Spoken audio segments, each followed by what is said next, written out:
ส่งนางฟ้ากลับสวรรค์ที่แห่งนั้นงามดังฝันคู่ควรเทพธิดาสู่สวรรค์สู่ยังวิมานที่ปลายขอบฟ้าก้มกราบอำลาด้วยน้ำตาอาลัยท่านลงมาจากบนฟ้าจากสวรรค์เติมความฝันต่อชีวิตผู้คนทั้งไกลไกล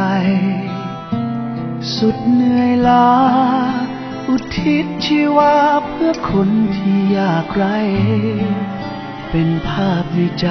ไม่ลืมทุกอย่างที่ท่านทำจากวันนี้กลับสู่ฟ้าเดิมและคงไม่มีภาพเดิมที่เคยได้เห็นได้จำไม่มีอีกแล้วนางฟ้าองค์เดิมท่องดินและถิ่นน้ำแต่ภาพทรงจำไม่มีวันเลือนลบหายไป